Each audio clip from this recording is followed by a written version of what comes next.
Pakistan's auto financing market saw an increase in January, reaching 241.6 billion rupees, up from 235.45 billion rupees in December 2024. The rise follows a steady decline in interest rates, according to data released by the State Bank of Pakistan. Over the past 7 months, interest rates have been cut from 22% to 12%, attracting more customers to finance both new and used vehicles. However, auto financing remains below its peak of 368 billion rupees recorded in June 2022. An analyst at Sherman Securities expects inflation in February to slow to 1.9%, down from 2.4% year on year. With inflation easing, the state bank may introduce another 100 basis point rate cut at its upcoming Monetary Policy Committee meeting on March 25th. The central bank is expected to maintain a stable policy rate of 11% for the rest of the fiscal year. Car, SUV, van, and pickup sales are projected to stay strong in the coming months. This trend is supported by a 16% rise in the import of semi and completely knocked down kits, which reached $482 million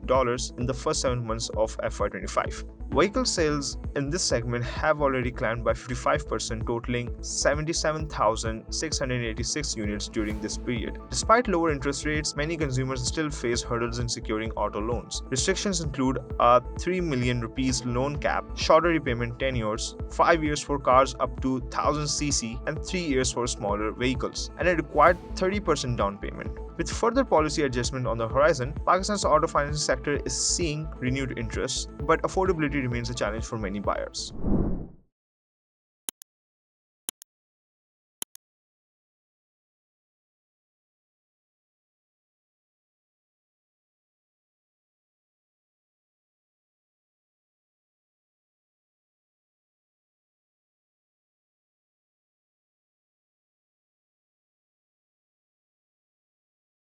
Pakistan's raw food export grew by 8.17% in the first 7 months of the current fiscal year, reaching $4.62 billion compared to $4.26 billion in the same period last year. The rise has been largely driven by increasing rice shipments. Rice exports saw a 3.73% year-on-year increase, reaching $2.19 billion.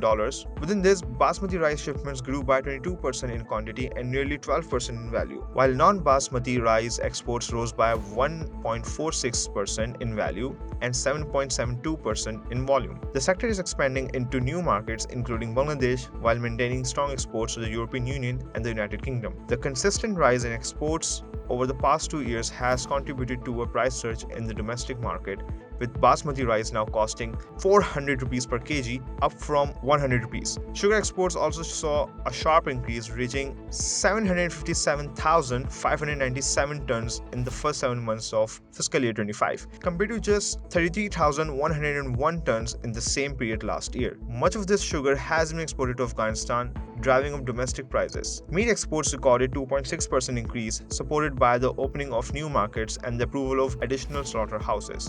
However, local meat prices have risen significantly, with buffalo meat doubling in price over 3 years, chicken reaching record high costs. While food exports have generally risen, some categories have declined. Vegetable exports fell by 18.14%, mainly due to lower shipments of onions, potatoes, and tomatoes. Food exports dropped slightly by 0.24%, while fish and seafood exports recorded minimal growth of 1.25%. Despite the rise in food exports, domestic consumers continues to face high prices, reflecting supply-demand gaps and the growing role of Pakistan agriculture products in international market. For more on this, read Dawn's story linked in description.